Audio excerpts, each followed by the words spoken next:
Chapter 1. An Echo of Ash. The sky wept. A cold, miserable drizzle slicked the training grounds into a pit of mud and misery. It smelled of churned earth, of sweat, of the coppery tang of split lips and bloody noses. For Alpha Riker, it smelled like progress. He stood beneath the ancient skeletal branches of a great oak, motionless as a statue carved from granite and fury. His black jacket shed the rain in shimmering beads, but a chill deeper than the weather had settled in his bones years ago. Before him, his warriors fought, not with the calculated grace of a spar, but with the desperate, ugly snarls of a real fight. Bone cracked against bone. A younger wolf, barely out of his teens, went down with a wet gasp, clutching a ribs that were definitely broken. Riker's eyes, the color of a storm-tossed sea, narrowed on the victor. Kale. Big, strong, and sloppy. He moved without a sound. The mud didn't dare suck at his boots. He stopped beside the panting warrior, his presence a sudden drop in temperature. "You left your left flank exposed." Riker's voice was a low rumble, devoid of heat, which made it all the more terrifying. "For a full 2 seconds." Kale's chest puffed out, blood and rain trickling from a cut above his eye. "He went down, Alpha." "He went down slowly," Riker countered, his gaze so intense it felt like a physical weight. "In a real fight, 2 seconds is an eternity. It's the space between a heartbeat and a death rattle. It's the moment your enemy's claws rip your throat out while you're busy celebrating." He didn't raise his voice. He never had to. "It's the mistake that gets your pack killed. Because you were sloppy." He let the words hang in the air, heavier than the rain clouds. He saw the flicker of understanding, the shame that replaced the pride in Kale's eyes. Good. Fear was a better teacher than pride. He turned away, the scene already fading from his mind. His real destination was just beyond the training grounds, a place he only visited when the ghosts of the past screamed louder than the duties of the present.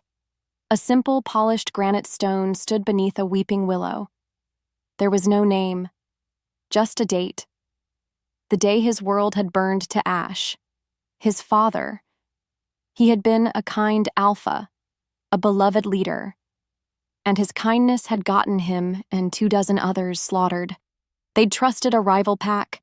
They'd offered diplomacy instead of showing their teeth. Riker remembered the scent of the smoke, the screams, the sight of his father's body. He had been weak, and Riker had sworn on his shallow grave that he would never, ever make the same mistake. He built his pack into a weapon because weapons didn't get sentimental. They didn't get betrayed. A twig snapped behind him. Riker didn't flinch. He knew the scent. Damon, his beta, his oldest friend. "Alpha?" Damon's voice was soft, respectful. "I'm sorry to disturb you." Riker stared at the stone. "What is it?" "A report from the Eastern Patrol. They picked up a scent."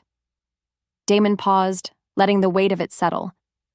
"A rogue, near the Whisperwood border. The tracks were fresh." Riker finally turned, his face a mask of cold control. The grief was gone, locked away in its cage. In its place was the Alpha. One rogue is not a threat. "This one is different," Damon pressed, his brow furrowed with what looked like genuine concern. "The scent, it was strange, twisted, not right, and it was heading toward the ridges, toward the weakest part of our territory." He took a step closer. "It's where Lyra likes to run." The name hit Riker like a physical blow. Lyra, his sister, the one piece of his past that he couldn't encase in armor. The one person whose safety was a constant, aching vulnerability in his chest. His jaw tightened, a muscle feathering along the sharp line. "Double the patrols. I want eyes on every inch of that border." The command was absolute, a blade of sound cutting through the rain. He was the Alpha, the protector, the shield. And he would let nothing and no one ever break his pack again. Chapter 2. A Whisper on the Wind. The world inside Isolde's cabin was a universe away from the mud and blood of the Moonwood pack. Here, the air hummed with the scent of life, of drying lavender, of simmering chamomile, of the rich, dark soil clinging to the roots of a mandrake she'd just repotted. Sunlight, thick and golden as honey, streamed through the paned glass of her window, illuminating the swirling dust motes like tiny dancing fairies. She was alone. She was always alone. And she was content. Mostly. Her fingers, stained green and brown from her work, gently coaxed a new leaf on a silver-leafed fern. "There now," she whispered, her voice a soft, melodic thing, rarely used for anyone but her plants. "You see? A little bit of sun, a little bit of care. That's all we ever really need, isn't it?" The fern, of course, did not answer, but Isolde felt a response all the same, a gentle, thrumming pulse of contentment from the life force within it. She could feel all of it. The quiet, steady life of the forest around her, the slow, patient breathing of the ancient trees, the frantic, hurried heartbeats of the rabbits and squirrels. It was a constant, gentle symphony, and she was its sole audience. But lately, there had been a new sound, a dissonance. A strange energy had been gathering at the edges of her awareness for weeks. It felt hungry, a low, static hum that made the fine hairs on her arms stand up. It was a magic she didn't recognize, something wild and untamed that felt nothing like the gentle, life-giving energy she worked with. She tried to ignore it, to push it away. Her life was quiet because she had made it quiet. The world outside her little patch of woods was full of noise and chaos, things she wanted no part of. She was a healer, a gardener, not an adventurer. She moved to her workbench, a beautiful scarred piece of oak covered in clay pots, glass vials, and bundles of drying herbs. She picked up a mortar and pestle to grind some willow bark for a headache tincture. But as she began to work, the feeling returned. Stronger this time. A pull. It was a physical sensation, like a string tied to the very center of her chest, tugging her insistently eastward, toward the dark, tangled woods that marked the territory of the wolves.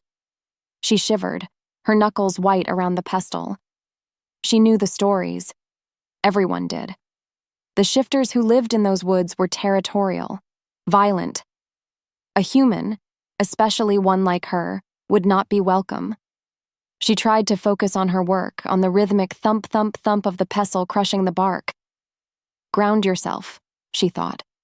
Feel the wood in your hands. Smell the sharp, clean scent of the willow. Be here. Just be here. But the pull wouldn't stop. It was a persistent, nagging whisper in her soul. Something is wrong. Something is coming. And then it happened. It wasn't a sound. It wasn't a sight. It was a feeling. A blinding flash of light, not in the sky, but inside her own mind. A surge of raw, powerful magic ripped through the forest. So potent, so violent, it felt like a silent scream that echoed in every fiber of her being. The glass vials on her shelf rattled. The water in a nearby bowl trembled. Isolde dropped the pestle. It clattered to the floor, the sound shockingly loud in the sudden, ringing silence. The pull was no longer a gentle tug. It was a desperate, unbreakable rope, yanking her, demanding her. Her heart hammered against her ribs, a frantic drumbeat against the sudden, terrifying silence of the forest. The gentle symphony was gone, replaced by a single deafening note of pure panic and pain. It was coming from the east, from the heart of the wolflands. She didn't know what it was. She didn't know why it was calling to her. But she knew one thing with a certainty that chilled her to the bone. She had to go. Now. Chapter 3. A Scent of Blood and Lies. Panic was a luxury Alpha Riker had forbidden himself years ago, but as his enforcer, Marcus, stood panting in the doorway of the council room, his face the color of ash, Riker felt the cold, familiar coils of it tighten around his heart. What? The word was a crack of a whip. It's Lyra, Alpha, Marcus choked out. She went for her run. She hasn't returned. The world narrowed to a single point. Lyra. Out there. With a rogue wolf on the loose. The The carefully constructed walls around his emotions didn't just crack, they vaporized. He was moving before Marcus finished the sentence, a blur of shadow and fury, his long strides eating up the ground.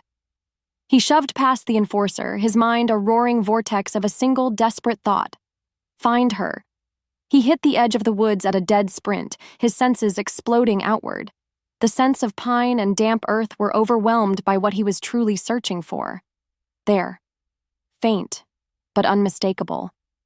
The unique scent of his sister, a mix of wildflowers and the subtle metallic tang of the rare illness that made her wolf weaker than it should be. It was the reason he was so damn protective, because she couldn't always protect herself. His most trusted trackers were right behind him, Damon at his side, his expression a grim mirror of Riker's own terror. They followed the trail, a path of crushed leaves and snapped twigs. It was erratic, uneven. She'd been running hard. Was she running for pleasure? Or from fear? Please, Moon Goddess, not from fear.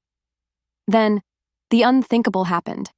The trail just stopped. One moment, her scent was there, a fragile thread in the tapestry of the forest. The next, it was gone, as if she had simply vanished into thin air.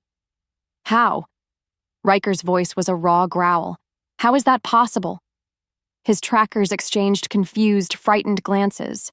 One of them, an old wolf named Elias, shook his head, his face pale. I've never lost a scent like this. It's like it was scrubbed from the air. It's not natural. Riker's wolf clawed at the inside of his skin, a raging beast demanding to be let out. He wanted to tear the forest apart, tree by tree, until he found her. Helplessness was a poison, and he could feel it seeping into his veins. This was exactly what his father had felt. This paralyzing terror. This failure. Over here! Damon's voice cut through his spiraling thoughts. Riker turned. His beta was 20 yards away, kneeling by a thicket of thorn bushes. He pointed to the ground. There's another trail. Fainter, but I smell blood. Riker was there in a heartbeat, his heart threatening to pound its way out of his chest. He dropped to his knees. Damon was right.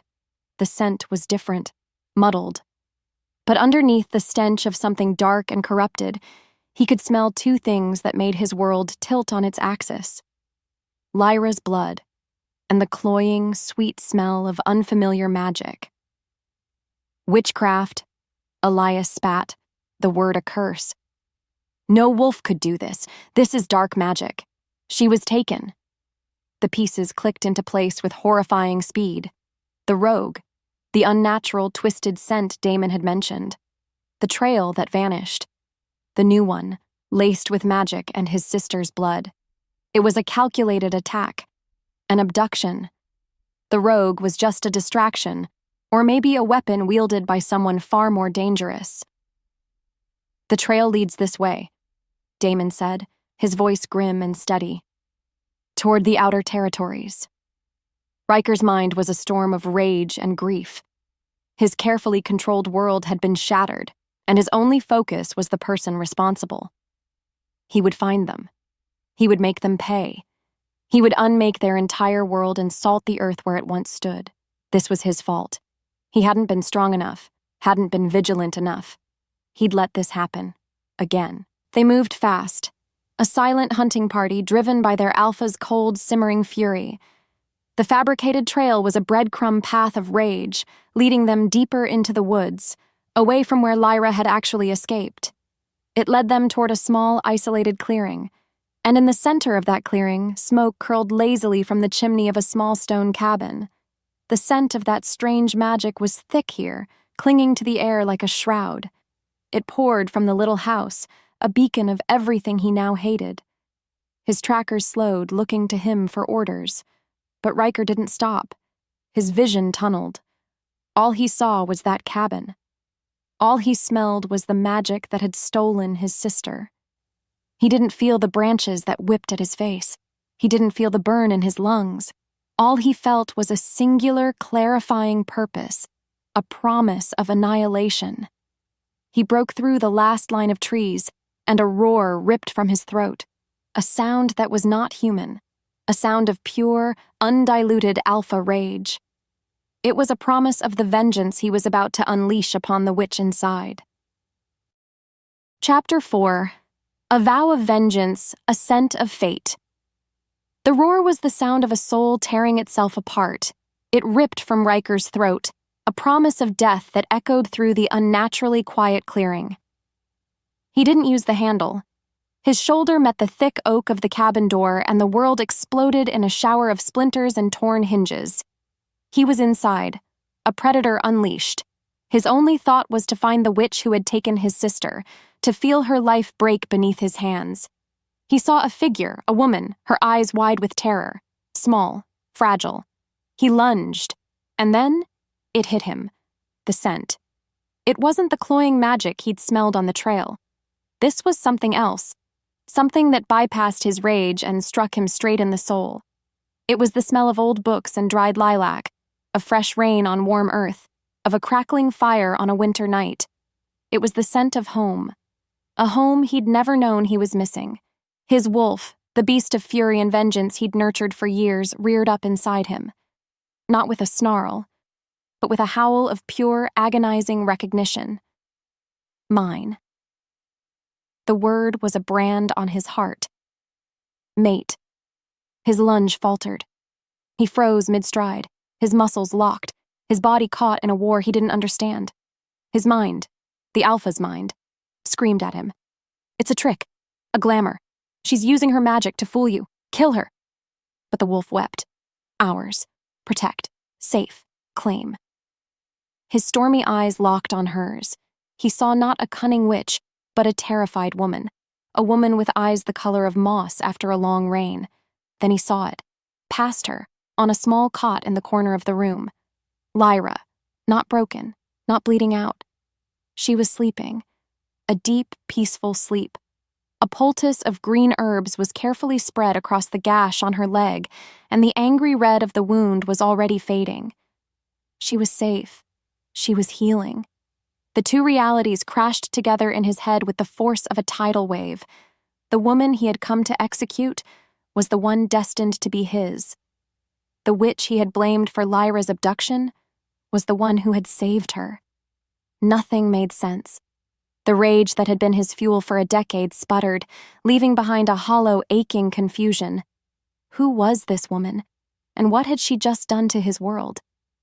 The sound that shattered Isolde's quiet life was a sound from a nightmare, a roar that was more beast than man. Before she could even process it, her front door ceased to exist. It blew inward, ripped from its frame by a force of nature disguised as a man. He filled the space, a giant of muscle and shadow, his face a mask of such pure, murderous rage that her breath caught in her lungs. His eyes, they were the color of a winter storm, and they were fixed on her with the promise of absolute destruction. This is how I die, she thought, a strange, calm certainty settling over her terror.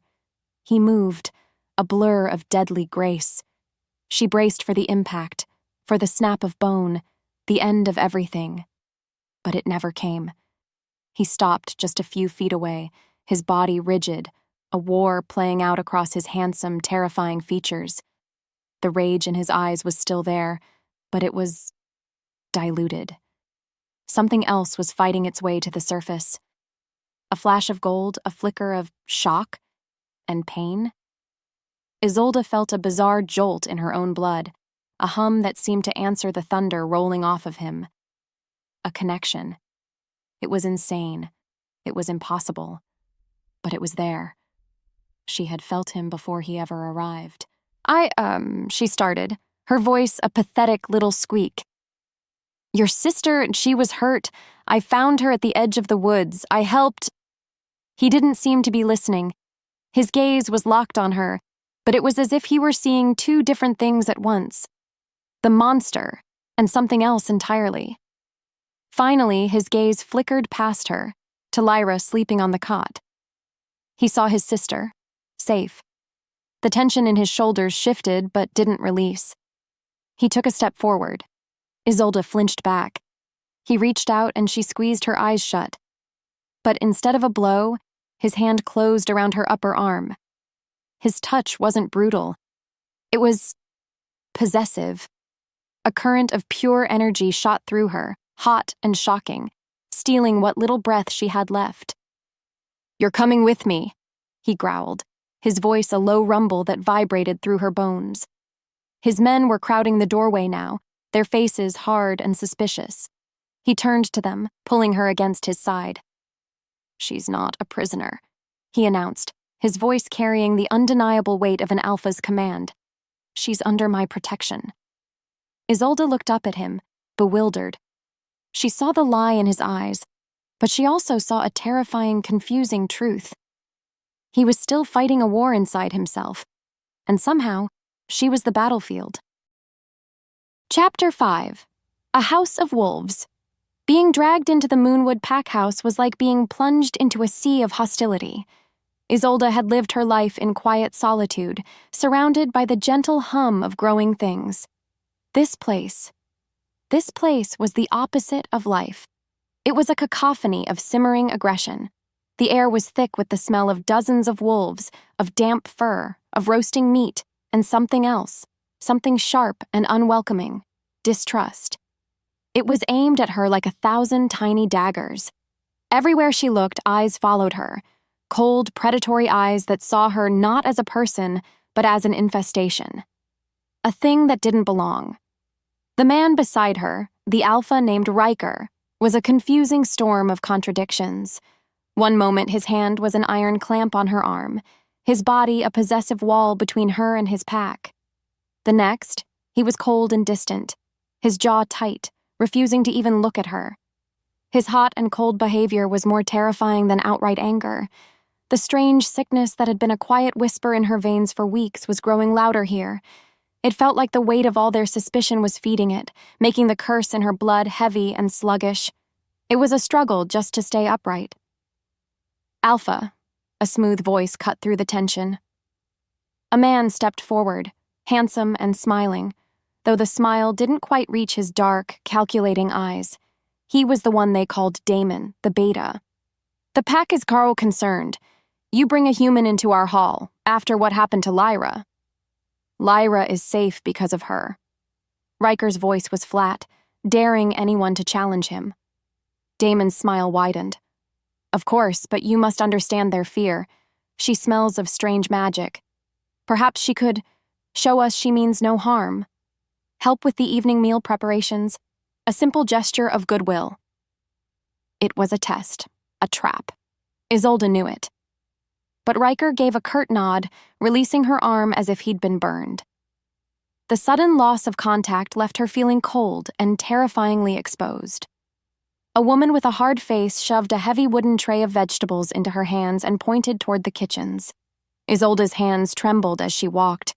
She could feel every glare, hear every whispered comment. The pressure was immense. The sickness in her gut churned, a nauseating wave of dizziness washing over her. The room began to tilt. The hostile energy of the pack was a physical force, pressing in on her, suffocating her. It was too much.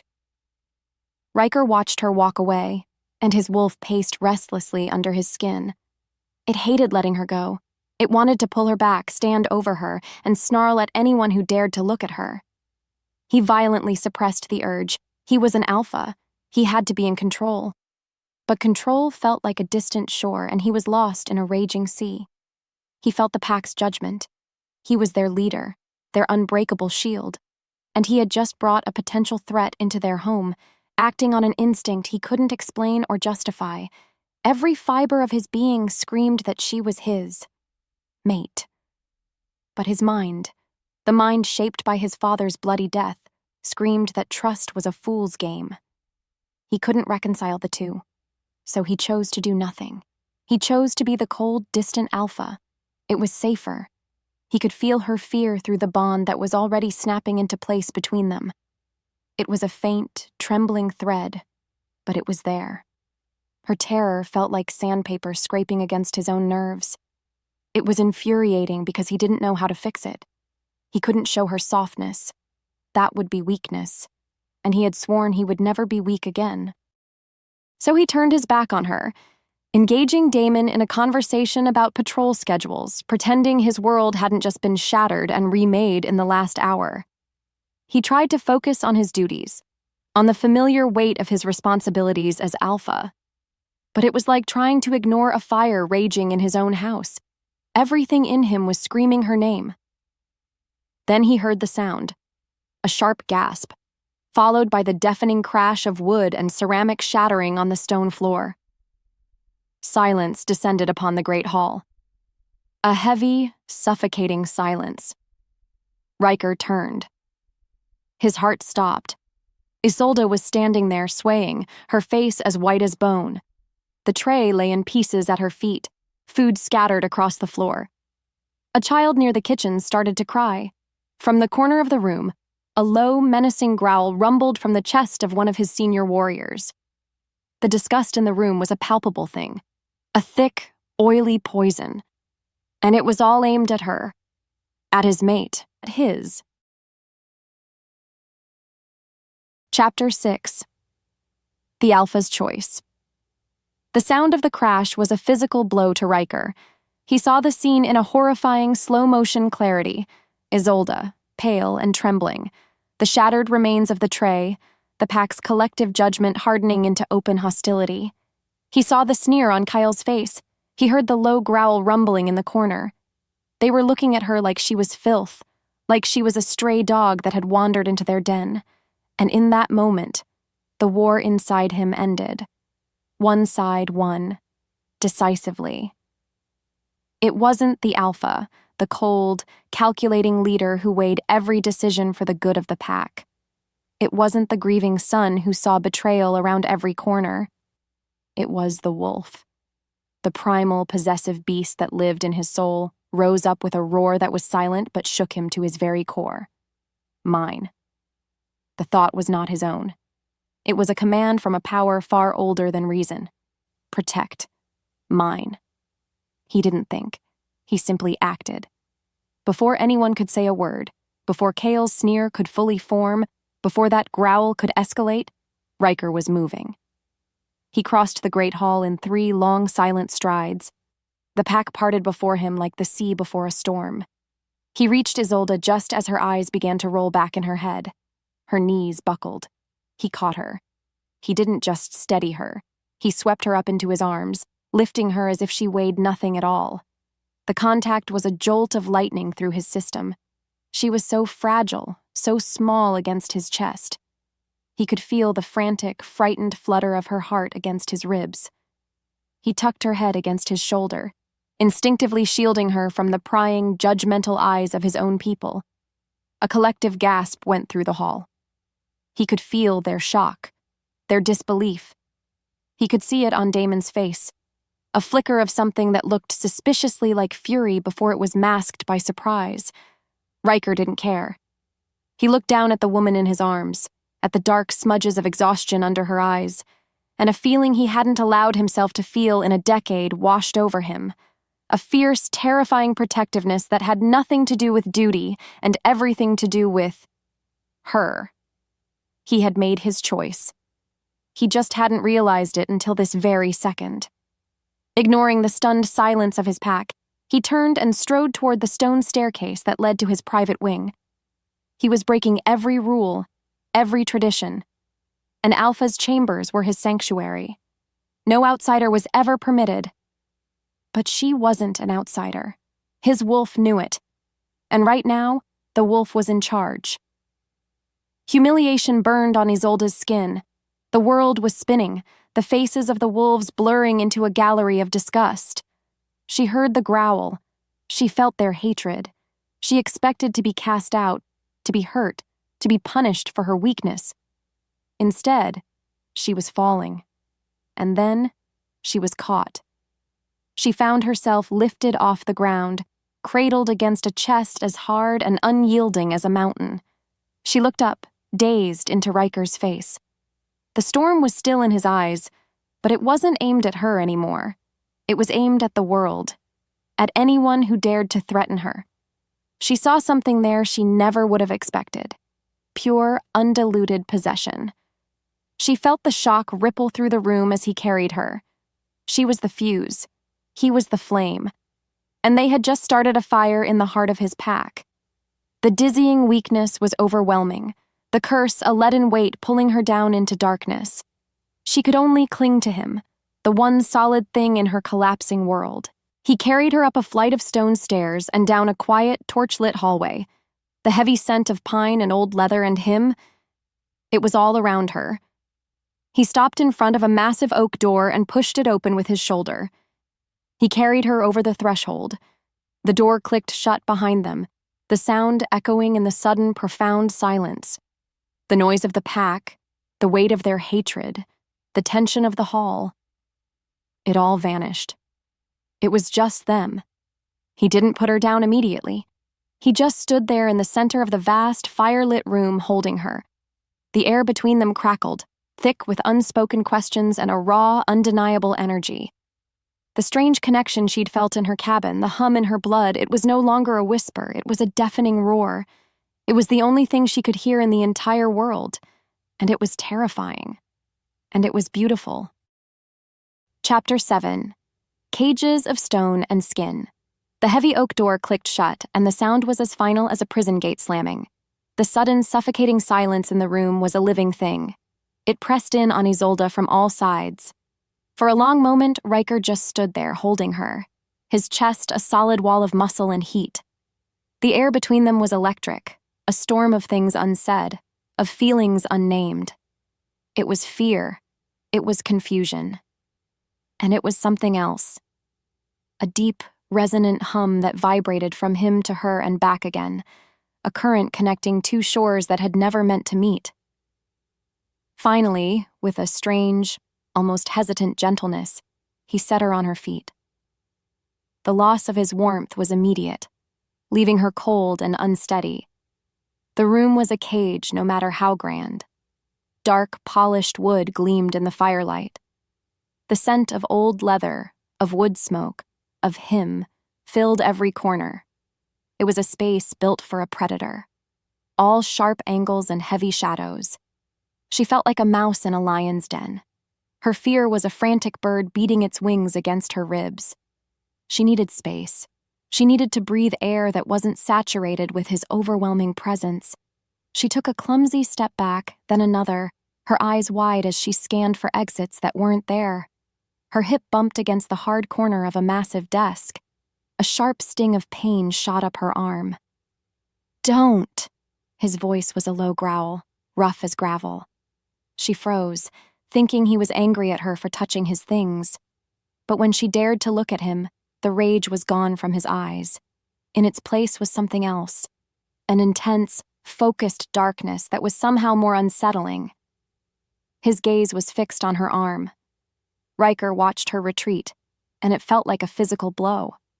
The wolf inside him whined, a pathetic, wounded sound. It wanted to close the distance, to pull her back, to surround her with his scent and promise her she was safe. But the Alpha, the man built from the ashes of his father's failure, held him in check. He couldn't be soft. He couldn't be weak. This woman was a mystery, a witch. She healed his sister, but the trail of dark magic led straight to her door. Who was she? Was she a trap sent by his enemies? He needed answers. He needed to be the interrogator, the judge, the executioner if necessary.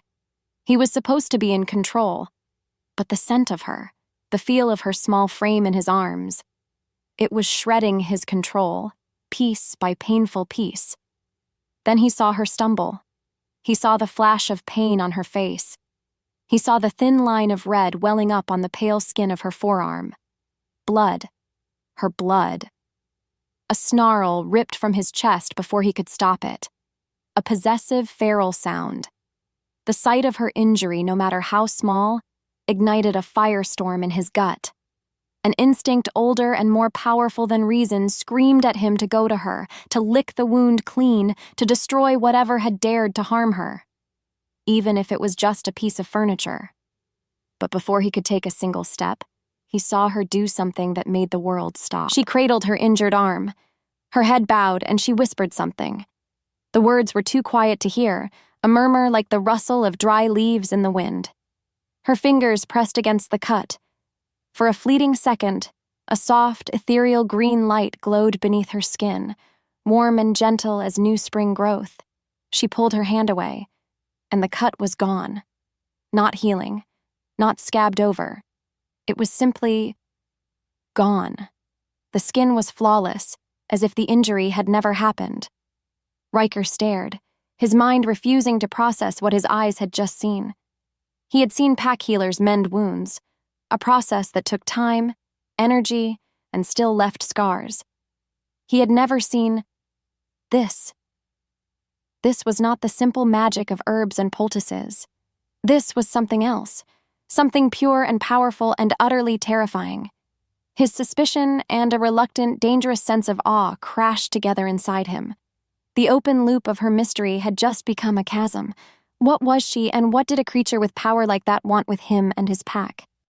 Chapter 8. A Whisper of Hope. The days that followed crawled by in a state of tense, unspoken truce. They shared the same vast space, but lived in different worlds. Riker buried himself in pack business, poring over maps and patrol reports at his great desk, using the weight of his duties as a shield against the woman who was a constant, unnerving presence in his sanctuary. He was the Alpha, and this was a problem he could not solve with his teeth. Because he couldn't bring himself to harm her, and he couldn't bring himself to trust her, Isolde became a ghost in his chambers. She moved with a quiet grace, never speaking unless spoken to, which was never. She would sit for hours by the window that overlooked the forest, a deep, painful longing in her moss-green eyes. He could feel her loneliness through their bond, a dull ache behind his own ribs. It was a constant distraction, a weakness he couldn't afford. He watched her from the corner of his eye, the memory of that strange green light playing over and over in his mind. Their fragile stalemate was shattered by a frantic pounding on his chamber door. "Alpha Riker!" Riker was on his feet in an instant, a growl rumbling in his chest. "Enter!" The pack's elder healer, a wizened old wolf named Alara, burst in. Her face, usually so calm, was a mask of panic and grief. "It's Reese, Kale's boy. The fever came back, Alpha. It's burning through him. None of our remedies are working. He's fading." Riker felt a familiar, cold dread wash over him. Helplessness. The same feeling that had choked him as he watched his father's pack fall apart. To be an Alpha, to be responsible for every life under your protection, and to be powerless to save one. It was the cruelest kind of failure. He could already hear the soft, heartbroken sobs of the pup's mother from down the hall. His gaze, against his will, flickered to Isolde. She had risen from her seat by the window, her hands pressed to her mouth, her eyes wide with a familiar, aching empathy. He saw the healer in her. He saw the same instinct that had moved her to save his sister, and he remembered the light. Isolde heard the words. Fever. Fading. Not working. Her entire being, every instinct she possessed as a healer, screamed in response. She knew the signs. A fire that burned from the inside out, consuming a life before it had even truly begun. She also knew the remedies, not the harsh medicines of the wolves, but the gentle, persistent magic of the earth. She watched the mighty Alpha Riker, and for the first time she didn't see a monster. She didn't see her captor. She saw a man being crushed under the weight of his crown. The pain on his face was so raw, so real. It resonated with a deep, forgotten part of her own lonely soul. He was terrified of failing his people. She took a breath. Her fear of him, of his pack, was a cold stone in her stomach. But the thought of that little boy, dying just a few doors away, that was a far greater fear. Her life had been quiet, but it had always been purposeful. Her purpose was to heal. What was her life worth if she stood by and did nothing? Taking a hesitant step forward, she found her voice. It was small, but steady. I think I can help." The room went silent. Alara stared at her with wide, suspicious eyes. But Riker's gaze locked on her. He was wrestling with a choice she could see warring in his stormy eyes. The logical alpha, the protector of pack tradition, screamed at him to refuse, to trust his own. But the desperate leader, the man who couldn't bear to lose another life, was listening.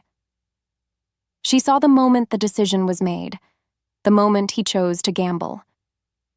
He gave a single, sharp nod. His voice was rough, a command wrapped in desperation. "Show me." He turned and strode toward the door, not waiting to see if she would follow. He was trusting her. He was testing her. He was leading her out of the cage and into the lion's den. As Isolde walked behind him, out into the hostile quiet of the hallway, she could feel the eyes of the pack gathering. She could feel their suspicion, their hatred. And watching from the shadows at the far end of the hall, she saw the beta, Damon, his face a perfect mask of concern that didn't fool her for a second. The look in his eyes was not one of hope for a dying child. It was the look of a spider watching a fly walk willingly into its web. Chapter 9. The Withering Vine. In the week that followed the healing of the pup, a fragile, tentative peace settled over the pack house. The glares that had followed Isolde's every move softened into looks of cautious curiosity. A few of the pack mothers would offer her hesitant smiles. One even brought her a small, intricately carved wooden bird. It was the first gift she'd received in a lifetime, and she treasured it. For a fleeting, beautiful moment, Isolde allowed herself to feel a whisper of something she had long forgotten: hope. But the hope was a lie. A beautiful, cruel lie. Because while the pack was starting to see a healer, the curse inside her was starting to see a threat. The energy she had used to save the pup had not been freely given. The curse had exacted a price. The quiet, humming sickness that had lived in her veins for as long as she could remember was no longer quiet. It had woken up, and it was hungry. It started as a simple weariness, a coldness deep in her bones that no roaring fire in the Alpha's chambers could touch. Then, food began to taste like ash in her mouth. The vibrant colors of the world seemed to fade, as if she were looking at everything through a dusty gray veil. She felt like a vine being slowly starved of sunlight, withering from the inside out. Her own magic, once a comforting wellspring of life within her, felt thin and distant. She did her best to hide it. She would force herself to eat, to smile at the pack members who were finally showing her kindness. She refused to be a burden. Not now. Not when she was so close to something that felt almost like belonging. But how long can you pretend to be alive when you feel yourself dying? Riker felt it as a constant, aggravating echo in the back of his own mind, a phantom ache that settled deep in his joints, a profound exhaustion that even a full night's sleep couldn't erase. He was feeling her. Through the bond he had fought so hard to deny, her suffering was bleeding into him. He watched her across the room, a book resting unread in her lap. She was paler than she had been a week ago. The subtle glow of life that had first captivated him was dimming, and the shadows under her eyes were like faint purple bruises. His wolf, the part of him that had already accepted her completely, was in a state of constant low-grade panic. It paced the confines of his soul, whining with a worry that scraped his nerves raw. His control, the ironclad discipline he had built his entire life around, was fraying. He found himself snapping at his warriors over minor infractions. His patience, already thin, was non-existent. He was a storm cloud looking for a place to break, because he was utterly, terrifyingly helpless, and he hated it. "She needs to eat more," he'd growled at Alara, the pack healer, 2 days ago. The old wolf had simply shaken her head, her eyes full of a pity that infuriated him. "It is not a malady of the body, Alpha. Her spirit is fading. Our tonics and herbs can't touch a thing like that." Her spirit was fading. The words haunted him. He didn't understand what they meant, but they filled him with a cold, primal fear he hadn't felt since the night his father died. He was losing her, this woman who had crashed into his life like a meteor, this witch who was his mate. He was losing her, and he didn't even know what he was fighting against. He was in the pack's library, ostensibly reviewing trade ledgers, but his focus was shot. He could feel her just down the hall, a flickering candle in a rising wind. Then the flicker became a spike of pure, unadulterated agony through the bond. It was so sharp, so sudden, it felt like a physical knife in his gut. He shot to his feet, the heavy oak table rattling. The ledger tumbled to the floor. He didn't notice.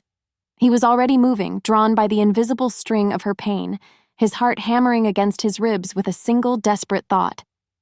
Isolde. He burst into the small study where she sometimes sat.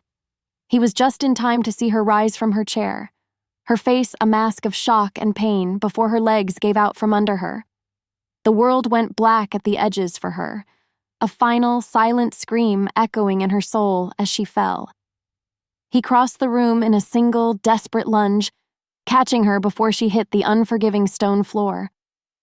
Her body was terrifyingly light, trembling violently in his arms like a snared bird. Her skin was as cold as a winter grave, and in that moment, Riker knew. This wasn't a sickness. This was a poison, and it was stealing the life from both of them. Chapter 10. The Alpha's Heart Panic. Raw, undiluted, animalistic panic. It was an emotion Riker had long considered a fatal weakness, an indulgence he had ruthlessly purged from himself. But as he held Isolde's limp, cold body, it consumed him.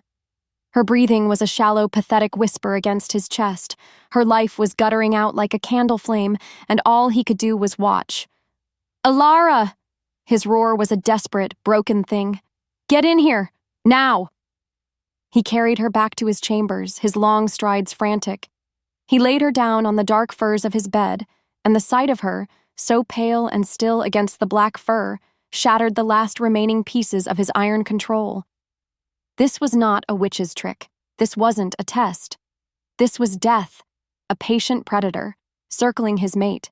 And all the power of his alpha title, all the strength of his pack, all the fury he possessed, it was useless against it.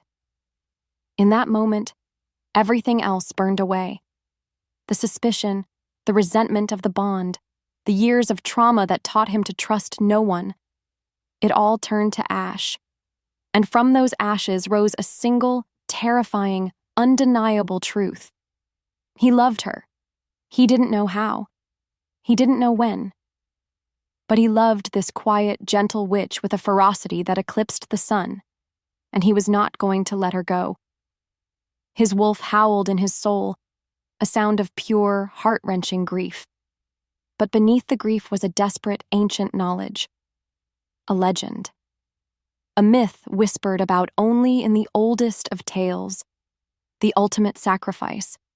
An alpha could pour their own life force, their own raw power into another. It was a gamble that could shatter his own soul, leaving him a husk, or it could kill them both. He didn't hesitate. A life without her wasn't a life. It was just a continuation of the gray, empty hell he'd been living in since his father's death. He knelt beside the bed. He placed his hands on her chest, right over her faintly beating heart. He closed his eyes.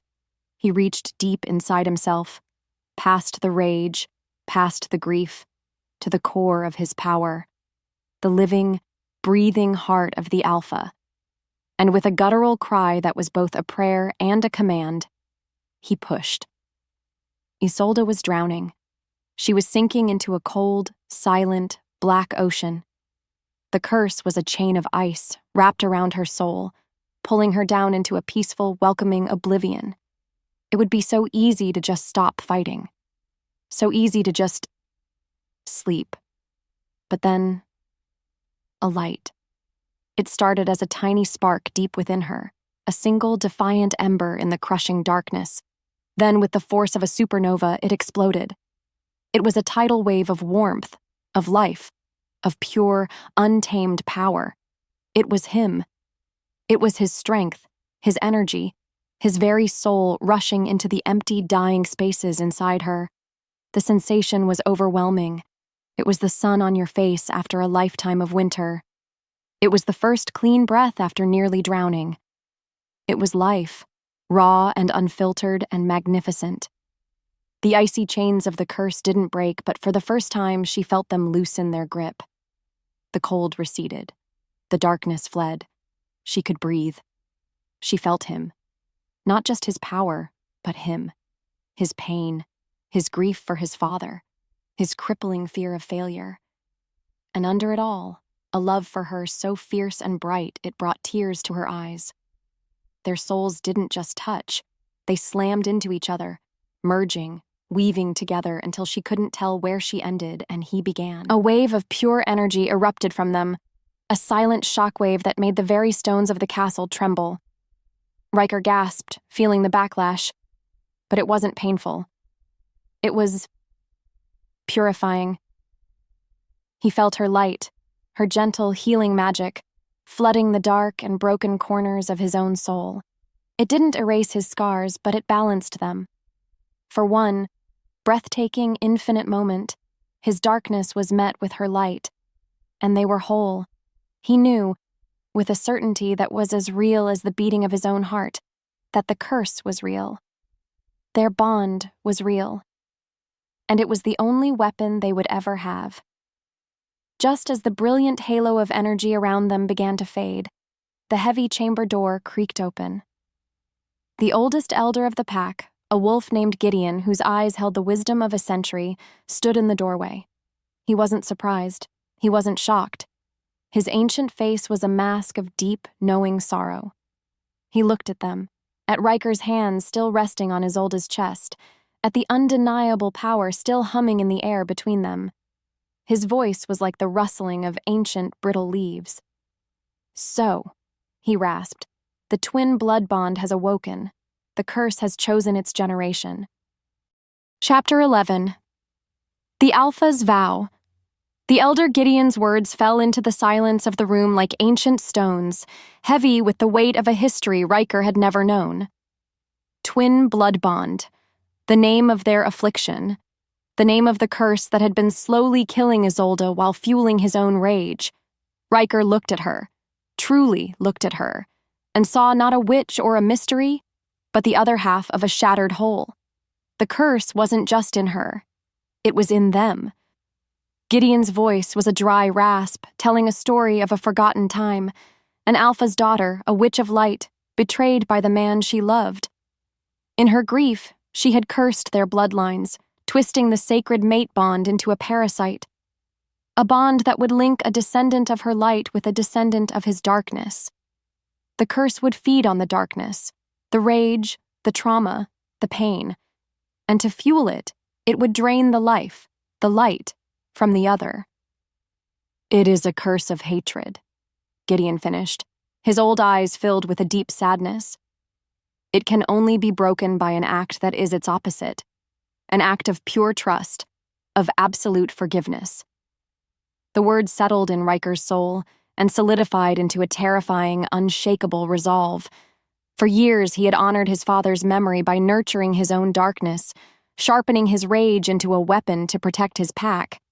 And all that time, that very weapon had been slowly murdering the woman destined to be his. The irony was a blade in his gut. His strength was her poison. His path was suddenly, brutally clear. He could not be the Alpha he had been. That man would kill her. He had to become something else, something more. He turned to Isolde. The fear was still in her eyes, but underneath it was a new, resilient strength. She had heard the same story. She now understood the invisible chain that had tethered her to a lifetime of sickness and loneliness. "I am going to address the pack," he said, his voice quiet but with a new quality to it. Not the cold command of before, but the steady, unbreakable force of a turning tide. "And you will stand with me." Isolde listened to the old wolf's tale, and the fractured pieces of her life finally slammed into place. The constant fatigue, the feeling of being drained, the inexplicable loneliness. She hadn't just been a sickly child. She had been one half of a cursed bond, tethered to a stranger's pain across miles and years. She looked at Riker, this terrifying, magnificent man, and saw him not as her captor, but as her fellow prisoner, chained to the same dark legacy. When he spoke, his voice sent a shiver through her. He was going to face his people, not just for himself, but for them. He was choosing to stand with the witch he'd intended to kill, the woman his pack saw as an enemy. He was choosing her. The thought was so overwhelming, so terrifying, and so wonderful that it stole her breath. He held out his hand, not a command, an invitation. And for the first time in her life, she didn't feel alone. She placed her small, trembling hand in his. His fingers closed around hers, warm and strong. A promise. He led her from the quiet of his chambers back into the heart of the den. The great hall was filled with the low, anxious rumbles of the pack. They had felt the surge of power from his room, and it had put them on edge. As Riker and Isolde emerged, a tense silence fell. Riker walked to the center of the room, his hand still holding hers, a silent, defiant claim. He stood before them, not just as their alpha, but as a male protecting his mate. His voice rang with a power no one had ever heard from him before. "You have questions," he began, his stormy gaze sweeping over his people. "You feel a shift in the air. You are right to be wary, but you are wrong to be afraid." He lifted their joined hands. "This is Isolde. She is not our enemy. She is my fated mate." A wave of shocked murmurs rippled through the crowd. "She is your Luna," he continued, his voice rising, cutting through the noise. "We have been bound together by an ancient curse, a curse that has been a shadow on this pack for generations. It is the source of the sickness that has plagued our bloodline, and it is the reason I have been the alpha I have been." It was a confession, a moment of pure, shocking vulnerability. "My strength has been feeding this curse, but no longer. We will not be ruled by this shadow. We will not be victims of the past. We will face this together. We will break it. I will protect her, and she will heal us."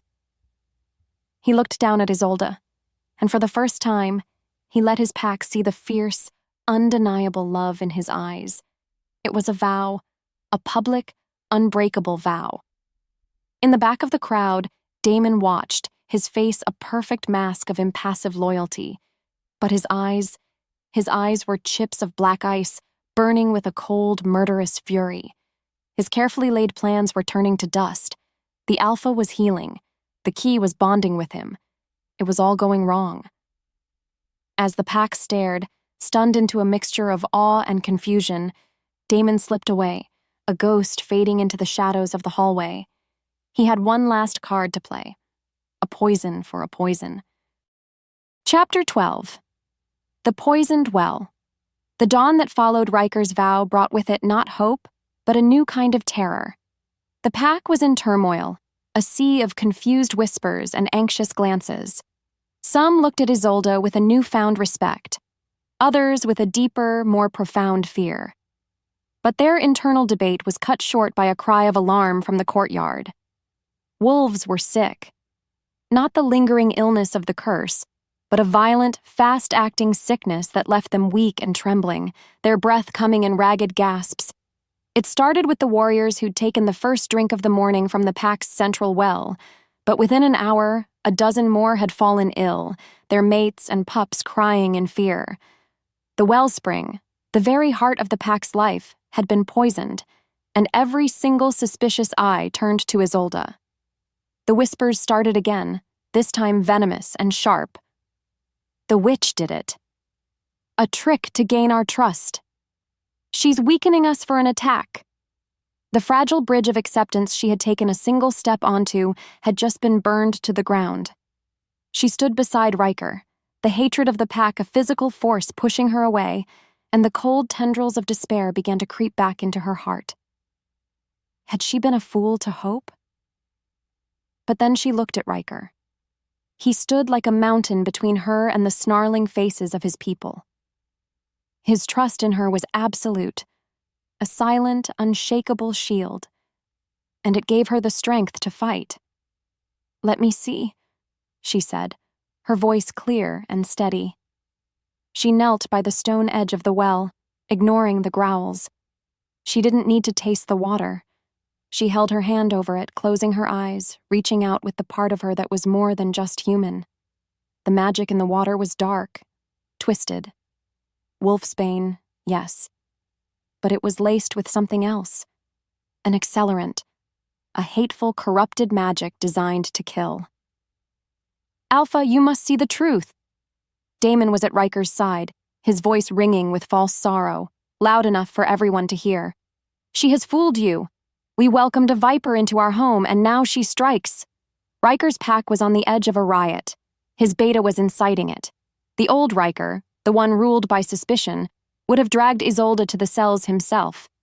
But that Riker was gone. He could feel her innocence, her fierce determination through the bond. She was not the viper. Be silent. Riker's voice was a low, dangerous growl. He put a protective hand on Isolde's shoulder. He trusted her. That was his new vow. Just as a group of warriors started to surge forward, a voice, weaker but just as fierce, cut through the chaos. Stop it! All of you, you're wrong! The crowd parted. Lyra stood there, leaning heavily on the arm of the elder healer, Alara. She was pale, but her eyes blazed with the fire of an Alpha's daughter. She didn't hurt me, Lyra said, her voice gaining strength. She saved me. I was attacked by that rogue. I was bleeding. I was terrified. But I felt a light, a warmth. I didn't run from her cabin. I ran to it. Because somehow I knew I would be safe there. Lyra's testimony was a stone dropped into a still pond, its ripples shattering Damon's accusations. The anger in the crowd faltered, replaced by confusion. Isolde rose to her feet, empowered by the girl's bravery. The poison in the well is too deep. It's bound by a dark magic I can't undo all at once, she said, her eyes finding Riker's. But there is a stream, the one that runs behind the training grounds. It is fresh. It is clean. If you help me, if you lend me your strength, I can purify it. It was a public test of their bond. In front of the entire pack, Riker moved to stand behind her. He placed his hands on her shoulders, and she felt his power, the raw, immense energy of the Alpha, flow into her. It was not a violation. It was a gift. She knelt by the gurgling stream. She plunged her hands into the cold, clear water. A brilliant emerald light erupted from her palms, pulsing with the combined power of the witch and her Alpha. The light spread, flowing with the current, burning away any trace of the poison. It was a miracle of life and light, a fleeting, beautiful victory. Every eye in the stunned crowd turned from the glowing stream to the one person who had been so certain of Isolde's guilt. Damon. He saw it, the suspicion in their eyes, the dawning horror on the faces of those who had followed him. He was trapped, his betrayal laid bare for all to see. With a snarl that was purely animal, he shoved one of his own warriors into Riker's path. He bolted. He ran for the dark safety of the tree line.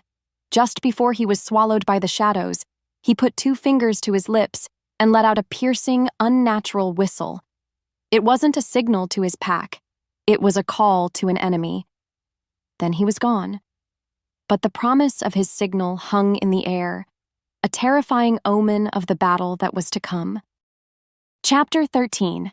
The Serpent's Tooth. The echo of Damon's whistle was a poisoned dart in the heart of the pack's fragile victory. It hung in the air, a promise of something terrible. Chaos erupted. Riker's warriors, still reeling from their beta's betrayal, scrambled to form a defensive line. Riker's mind raced, trying to make sense of the unthinkable. Damon. His friend, his brother, the one person he had trusted without question for his entire life. The betrayal wasn't just a knife in the back. It was a poison that rewrote his entire past into a lie. He didn't have to wait long for the other shoe to drop. They came out of the forest like shadows detaching from the trees. Wolves. Dozens of them. Their fur was mottled gray and black, their scent sharp with the aggression of a rival pack. The Black River Pack. And leading them, his scarred face twisted in a triumphant sneer, was their alpha, Kalen. But it was the wolf walking calmly at Kalen's side that made Riker's blood run cold. Damon. He looked At home.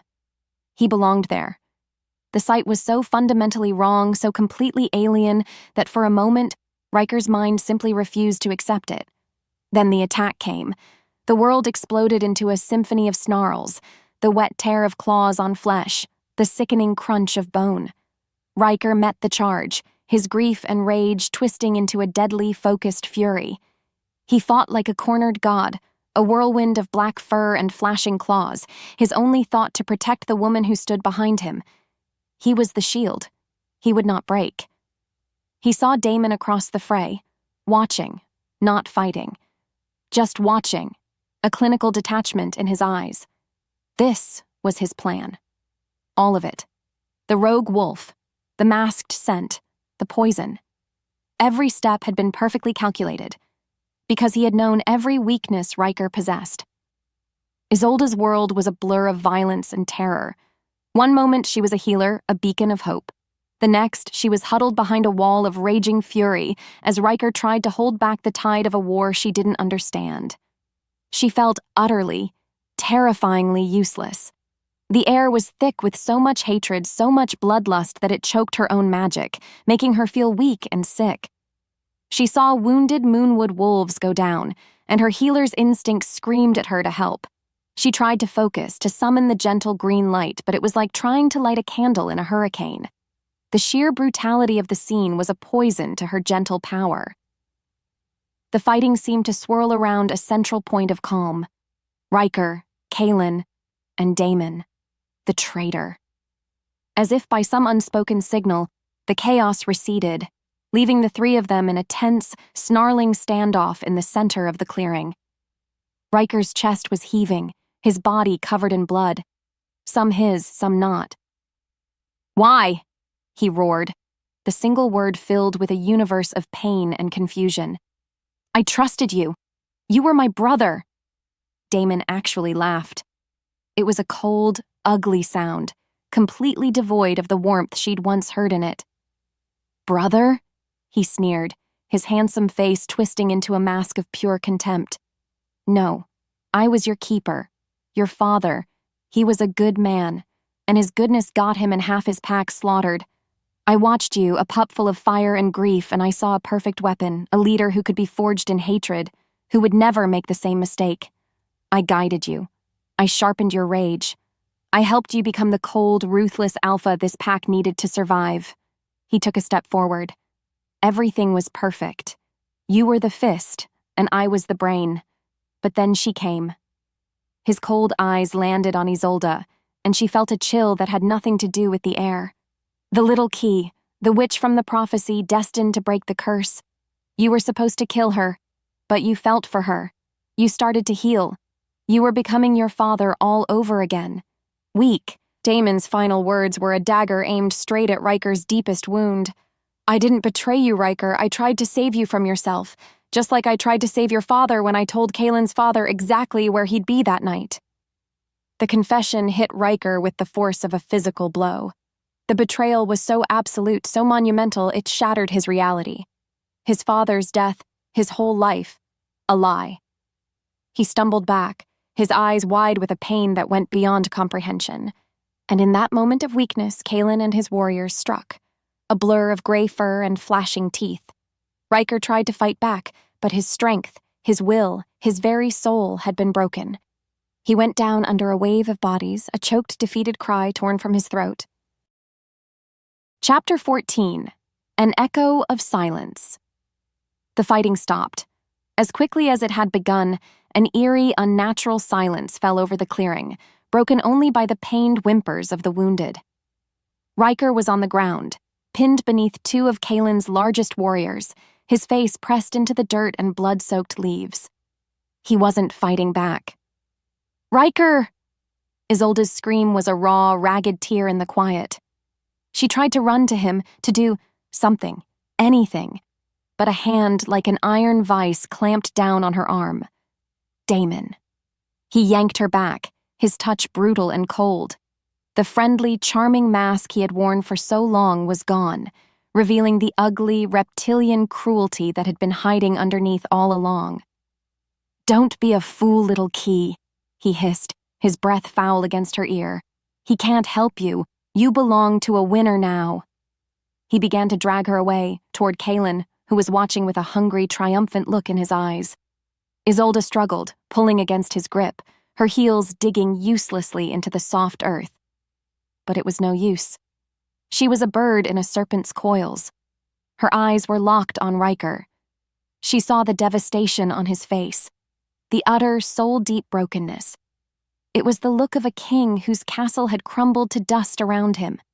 She knew, with a sudden, terrible clarity, that if he saw her fear, if he saw her break, it would be the final blow.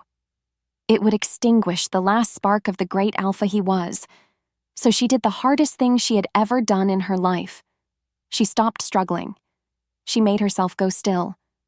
She lifted her chin, and into her moss-green eyes, she poured every last ounce of her will, her defiance, her stubborn hope, and her desperate, all-consuming love for him. Her look was not a plea for help. It was a command, a silent, screaming promise. "This is not the end. I will not break. So you are not allowed to either. Live for me." He could only watch, a pathetic, useless, broken thing on the ground. He heard her scream his name, and the sound was a brand on his soul. He saw Damon's filthy hands on her, and a helpless rage so profound it had no sound churned in his gut.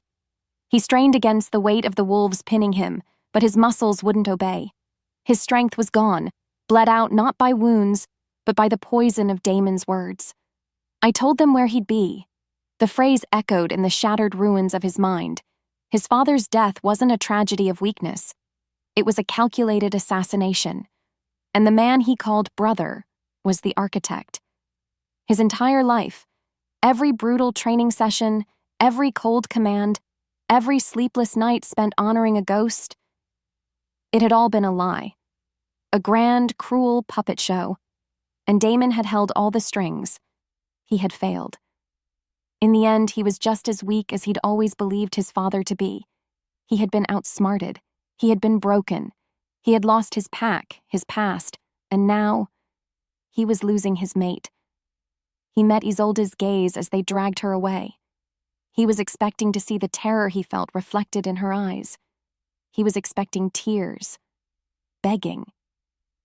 Instead, he saw a fire. He saw a queen, not a captive.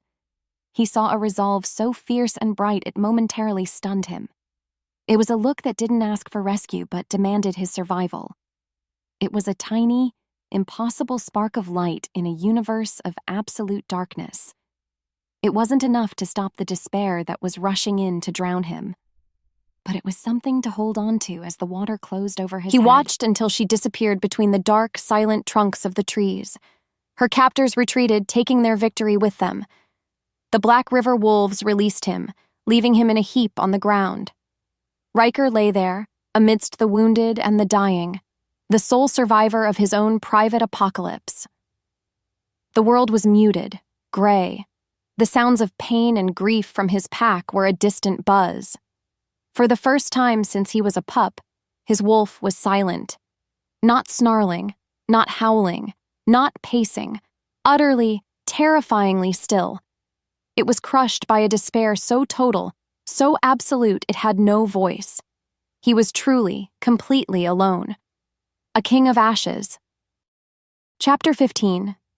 The embers of a king consciousness returned not as a gentle dawn, but as a slow, agonizing crawl out of a deep gray pit. Riker's first sensation was the scratch of a wool blanket against his cheek. His second was the profound, deafening silence in his own soul. The wolf was gone. Not dead, but dormant, buried under a landslide of despair so heavy it had snuffed out his inner fire. He was a king of ashes, and the taste of it was bitter in his mouth. He opened his eyes. He wasn't on the blood-soaked ground of the battlefield. He was in the healer's den, the air thick with the scent of dried herbs. Lyra was sitting in a chair beside his cot, her face pale and drawn, her eyes full of a pain that mirrored his own. The ancient elder, Gideon, stood by the window, his silhouette dark against the weak morning light. Riker tried to sit up, a groan of pure self-loathing escaping his lips. I failed, he rasped, the words a confession of his ultimate sin. I lost her. You lost a battle, boy, not the war. Gideon's voice was like stones grinding together. Though you are doing your damnedest to lose that too. The old wolf turned, his eyes piercing. Do you feel that emptiness? That hollowness in your spirit? That is the curse feeding. It feasts on your despair. Every moment you lie here, drowning in your failure, you are tightening its grip on her. You are becoming the poison that kills her. The words were brutal, but they were a spark in the suffocating darkness. Lyra moved to the edge of the cot. She knew you wouldn't give up, she whispered, her voice trembling. She opened her hand. Resting on her palm was a small, smooth river stone. Etched into its surface was a single, spiraling vine, glowing with a soft, internal light. She gave this to me after she healed me, Lyra explained. She called it a seed of light, a promise that even in the dark, things can grow. Riker stared at the glowing symbol. It was a tangible piece of her hope, of her gentle, defiant magic. He could almost feel the warmth of her touch on the stone. She had faced down his rage, his pack's hatred, and now her own capture, and she had never stopped fighting. She had never lost hope. How could he?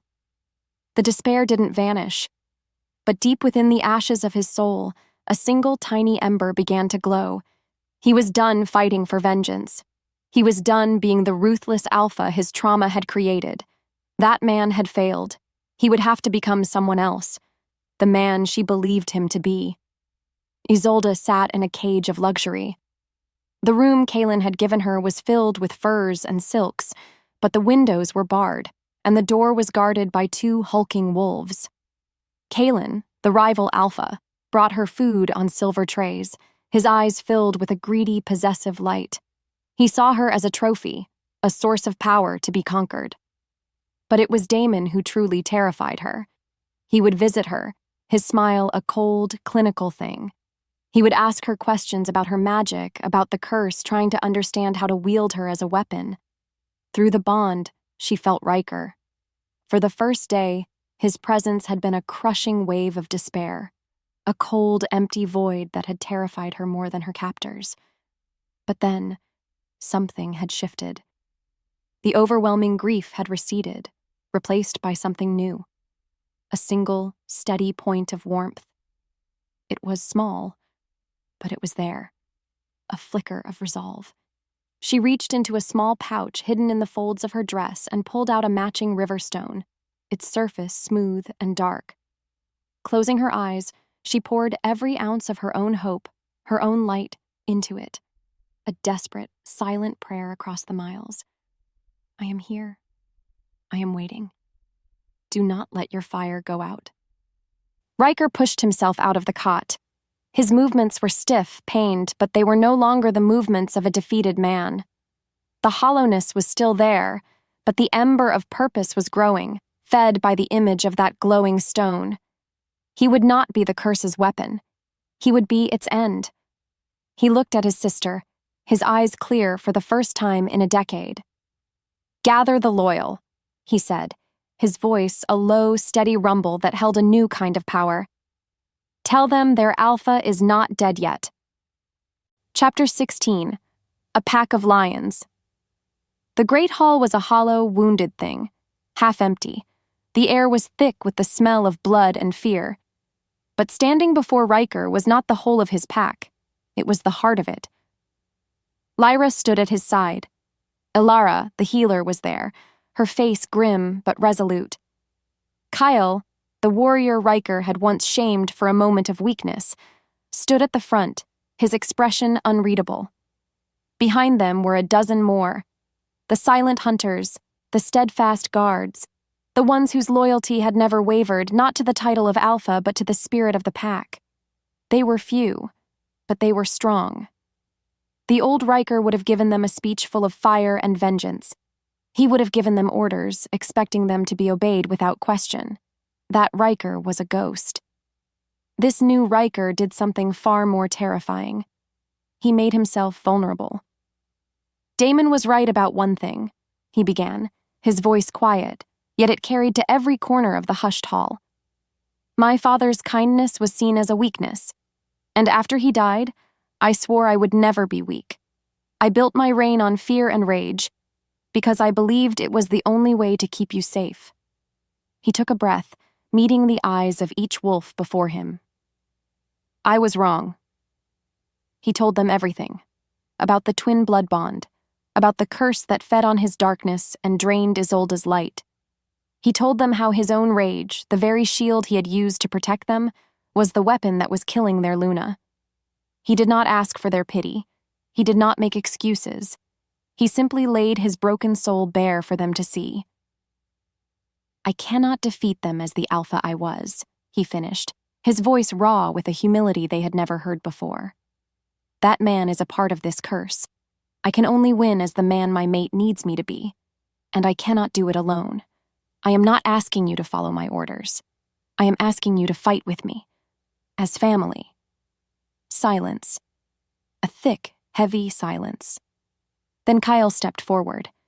He looked at Riker, not with fear, but with a new, profound respect. You were hard on us, Alpha, Kyle said, his voice rough. You pushed us until we bled, because you never wanted to see us bleed in a real fight. Your rage was a shield for all of us. Now it's our turn to be the shield for you. One by one, others stepped forward. Elara, Marcus, the silent trackers. They pledged their loyalty not to a tyrant, but to a brother. Not to an infallible alpha, but to a humbled, honest man. His vulnerability had not broken them. It had forged them into something stronger than steel. Their planning session was not a council of war. It was a family meeting. They would not charge the Black River Den. That would be a massacre. They would be smarter.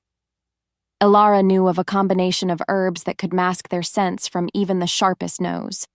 Lyra, from her runs, remembered a series of old game trails that led to the back of their territory, bypassing the main patrols.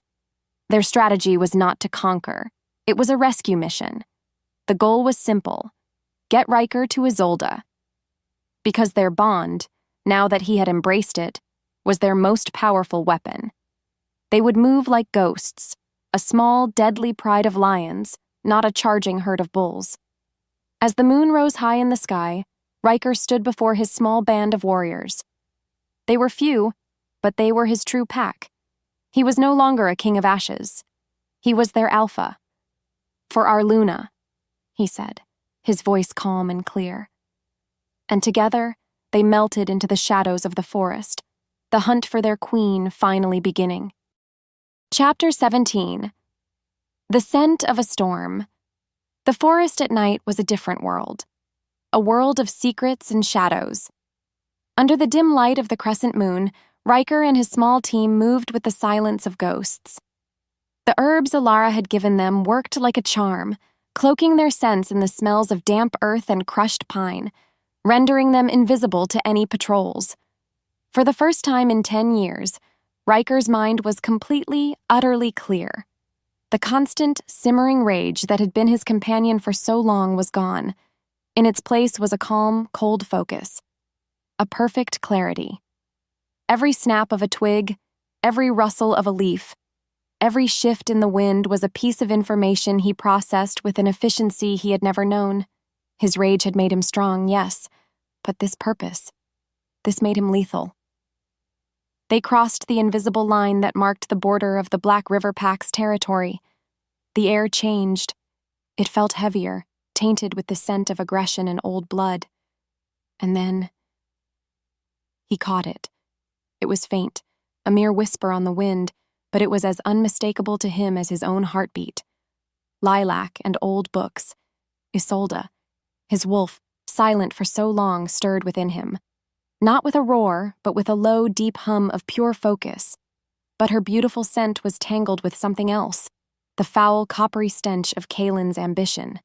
And underneath it all, the sickly, sweet smell of decay that always seemed to cling to Damon. The combination didn't ignite Riker's rage. It did something else. It chilled his resolve, hardening it from fiery purpose into something as pure, sharp, and unbreakable as a diamond.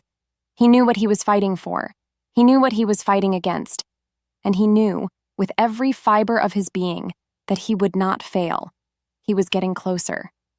Isolde was a doll in a box, a pretty silent thing for her captors to observe. Kaelin would parade her through his great hall, showing her off like a prize.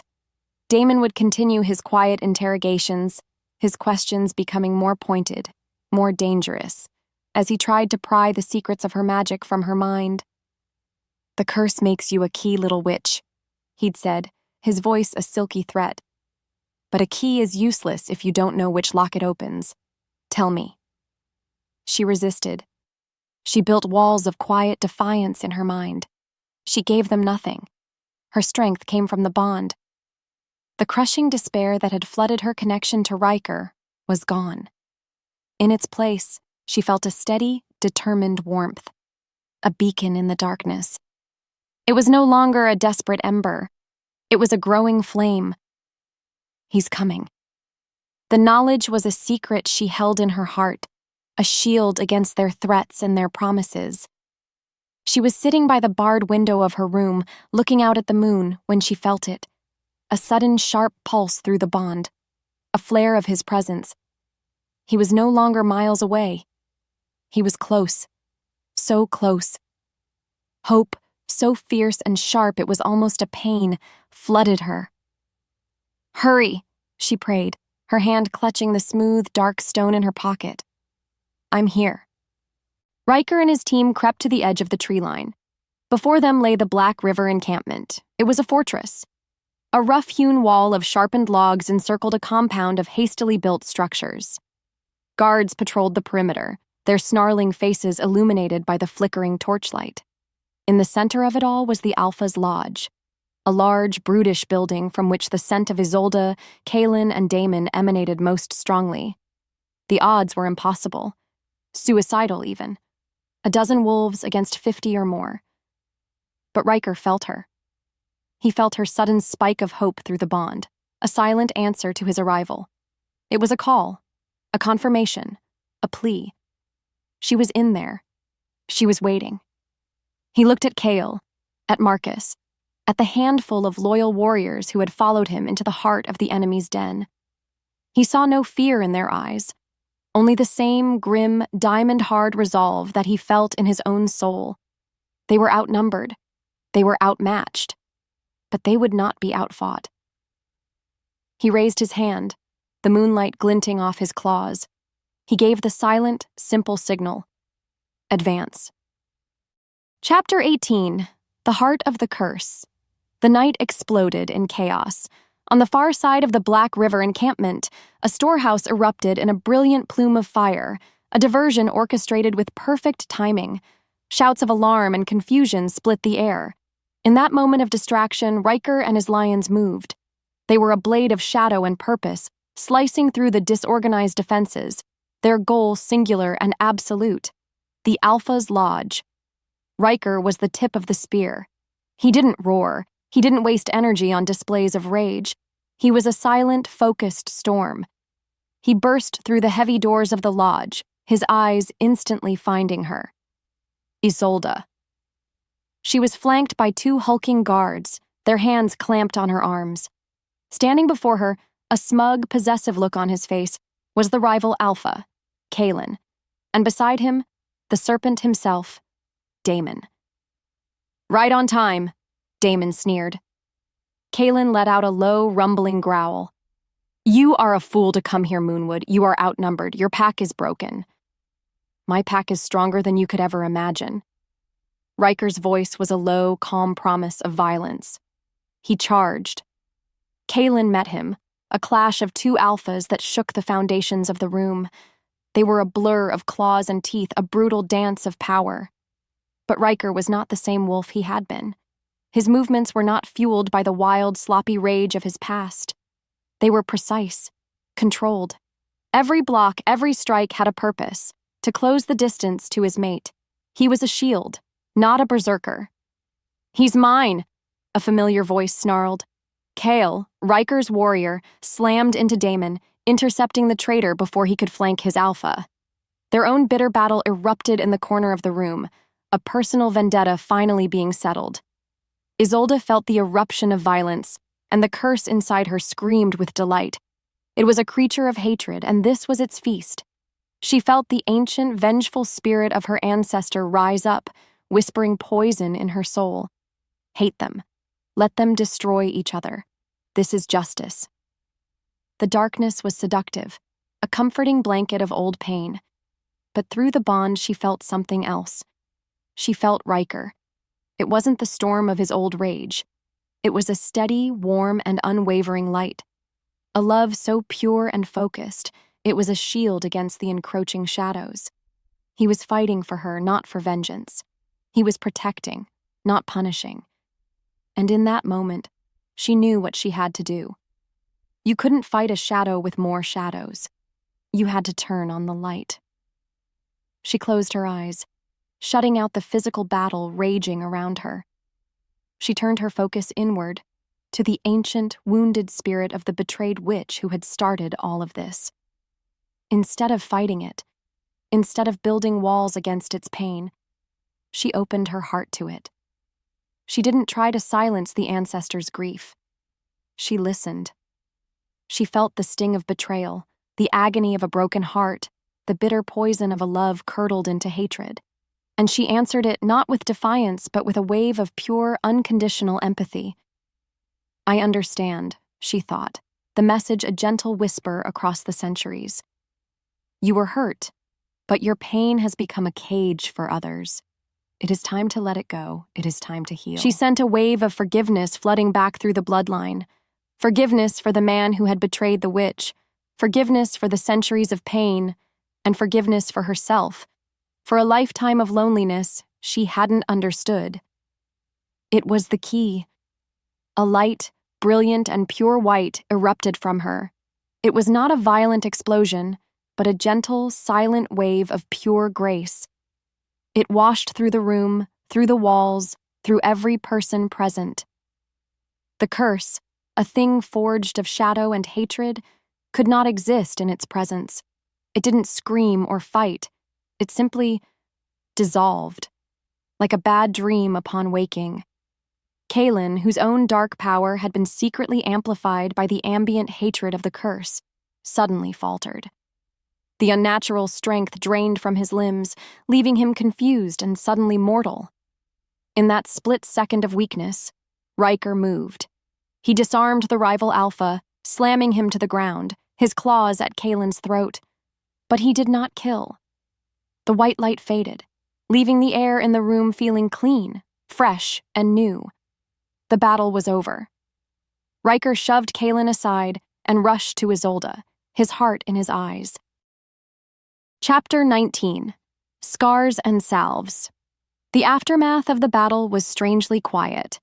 The Black River Wolves, their alpha defeated and the dark, aggressive influence that had clouded their minds now gone, looked around in a daze, as if waking from a long, angry dream.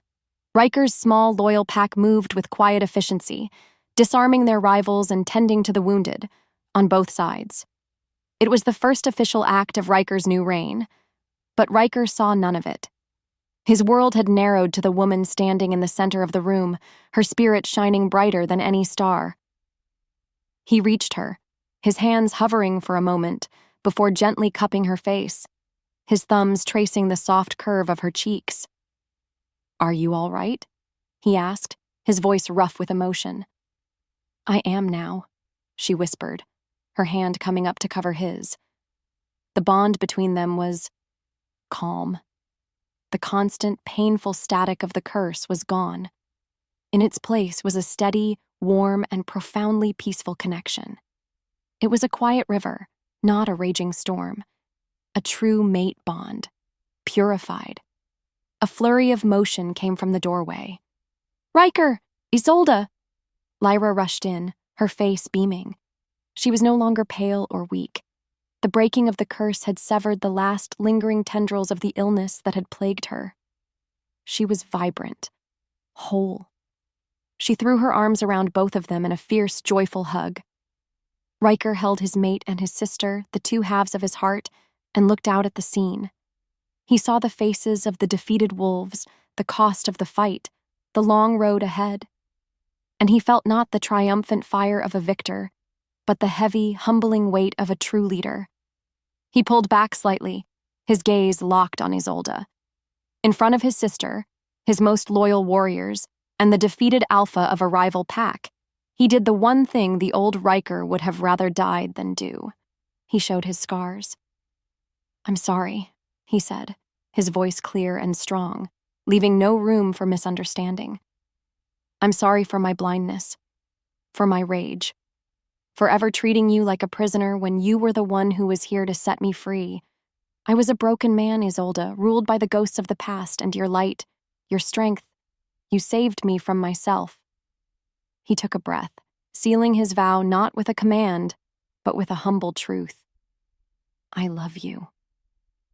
Isolde listened to his words, and they were a healing salve on the last of her own invisible wounds. The years of loneliness, of feeling like an outcast, of being a prisoner in her own skin, it all washed away. She saw the absolute sincerity in his stormy eyes, the profound and permanent change in his very soul. He was not the monster who had broken down her door. He was the man who had been reborn to protect her. She didn't need to say the words back. He could feel it through the bond, a wave of love and acceptance so pure it made his heart ache. She simply raised a hand to his cheek, her touch conveying everything. Then, her gaze shifted to the wounded. Her purpose, so long clouded by the curse, was now crystal clear. She moved toward a young Black River wolf, his leg badly injured, and knelt beside him. Riker watched as his Luna, his mate, began to heal their enemies. She was already leading, not with power, but with grace. Kale dragged a bound and snarling Damon forward. The traitor's eyes were wild, his gamble lost. "What should we do with him, Alpha?" Riker looked at the man who had been his brother, and he felt nothing, just a quiet finality. He will face the judgment of the Alpha's council. His crimes are beyond the justice of one pack. The open loops were closing, the rivalries, the betrayals, the ancient hatreds. They were all ending right here tonight. All that was left was to build what came next. Chapter 20. The Rising Moon. A month later, the full moon shone down on a pack transformed. The air in the great hall of Moonwood was not filled with tension or fear, but with laughter and music. Pups tumbled and played on the furs, no longer flinching at every loud noise. Warriors who had once been rivals now shared drinks and stories. It was not a gathering of soldiers.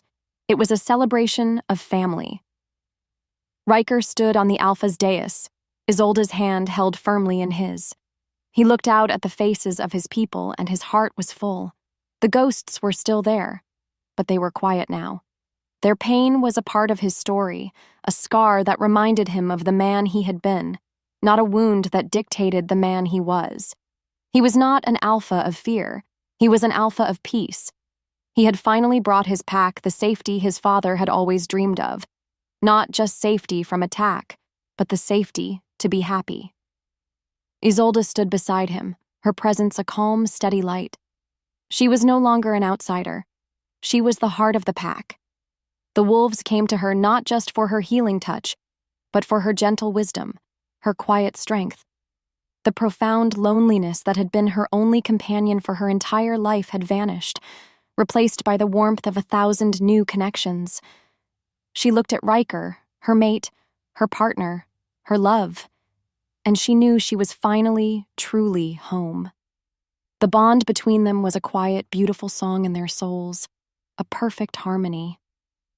Riker raised his hand, and a respectful silence fell over the hall. "Tonight," he began, his voice warm and resonant, "we don't celebrate a victory in battle. We celebrate a victory of the heart. We celebrate a new beginning." He squeezed Isolde's hand. "For too long, this pack has been guided by the shadows of the past, by my shadows. But our Luna has shown us a new way, a future built not on strength alone, but on trust, not on fear, but on compassion. Isolde stepped forward, her soft voice carrying a strength that commanded attention. "A scar is not a weakness," she said, her eyes finding Riker's. "It is a sign that you have healed. Our pack has many scars, but we are healing. Together." They stood together, two halves of a whole, their journey complete. He was no longer the ruthless alpha, and she was no longer the lonely witch.